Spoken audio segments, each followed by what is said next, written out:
Volví, cabrones. ¿Cómo están, gente pintoresca?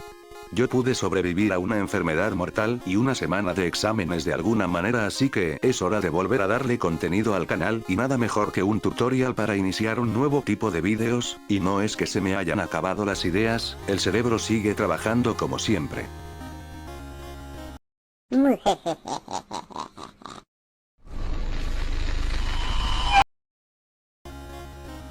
¿Alguna vez han querido personalizar una minifigura Lego? Sí. Entonces yo te voy a enseñar cómo se hace, en un entorno 3D para después renderizarlas y poderlas presumir solo en fotos jeje. Oigan, peor es nada, además con práctica te pueden quedar muy bonitas, pero ya, mucha charla, es hora de la demostración. Comienza. Muy bien, ya debes conocer la página que se usa para hacer las construcciones en los vídeos, pues aquí tienes un par de opciones y la que nos interesa ahora es la llamada partes. Entras aquí y vas a ver una lista de todas las piezas que están disponibles en Mechabricks, hasta las que se agregaron últimamente, puedes verlas con más detalles si deseas, pero tú sabes a lo que venimos. Le damos clic al segundo logo que se encuentra en el lateral y deberíamos acceder al lugar de customización, pero antes de seguir necesitarás algunos datos para encontrar la pieza que quieres personalizar, y vamos por una sencilla, un torso. Para eso irás a la parte de piezas oficiales y buscarás un torso en blanco, le das clic a la pieza y ahí te van a aparecer sus especificaciones. Aquí hago una aclaración, y es que el objeto que busques se podrá personalizar solo si posee un número que la identifique, ya que si no cuenta con este número no la podrás buscar, como el cuerpo de esta figura. No podremos personalizar a un bebé Lego por desgracia, pero si la pieza cuenta con número no habrá problema. Ahora que ya tienes el número de la pieza, lo que harás será ponerlo aquí y buscarlo. Esta aparecerá en el entorno 3D y aquí está lo que buscamos.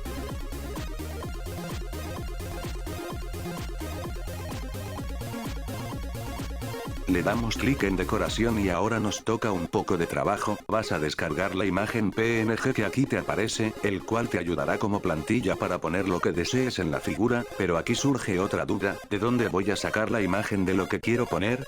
Bueno, camarada, aquí te va a tocar hacer un par de búsquedas. Si estás de suerte habrá buenas imágenes de alguna figura que te interese en internet. También en redes sociales hay artistas que se dedican a eso, o lo que yo hago a veces es ir a vídeos de reseñas a sets Lego y saco captura de la minifigura que me interesa. Es cuestión de tener un poco de ingenio y luego vas a trabajar con esa imagen en edición. Esto lo tendrás que hacer con una aplicación o programa exterior para edición de imágenes, pero no te preocupes, no es algo demasiado complicado y lo puedes hacer en PC o teléfono. Yo personalmente uso PicsArt y los resultados no quedan nada mal. Otro consejo para esta parte: usa la plantilla pero no la dejes integrada en la imagen o cúbrela por completo, si no esto se va a notar en tu figura y no queda muy lindo. De hecho se nota bastante, así que ten en cuenta eso.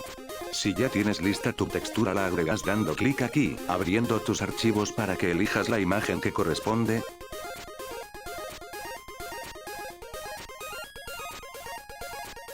Le pones el nombre a la pieza y la guardas. También es recomendable renderizar el objeto para que sea visible el icono en las piezas. Y hablando de eso, cuando estés en el taller todos tus customs estarán disponibles en piezas personalizadas. Aquí tengo las que hice y aunque se pueden ver varias, te tengo una pequeña advertencia. Tal vez creas que puedes hacer todas las figuras que quieras, pero lastimosamente esto tiene límite, un límite de espacio, ya que cada imagen que subes para hacer tu custom se guarda. ¿Cómo puedes controlar esto?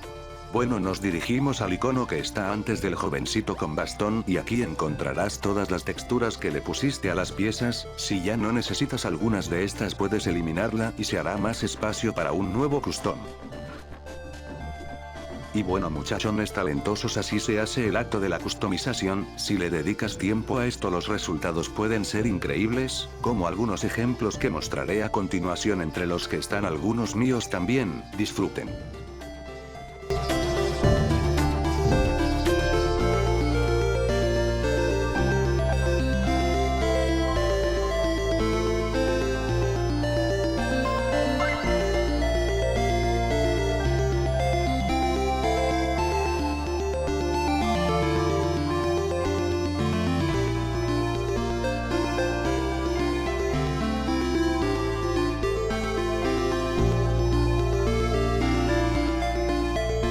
y en el renderizado lucen increíbles también, pero eso se mostrará al final del vídeo, lo que me recuerda que este vídeo ya está terminando. Espero que te haya sido útil y si ya sabías cómo hacerlo, porque estás aquí. Seguramente para criticar mi humilde tutorial sin piedad, de todas maneras te puedes quedar, el viaje fue largo. Creo que no se me olvida nada más. Si tienes dudas o preguntas recuerda que puedes comentarlo y muchas gracias por apoyar al canal, déjame un like y esas cosas que debo decir para sobrevivir. Tengan un bonito día, tarde o noche y hasta la próxima semana, que el último en salir cierre la puerta.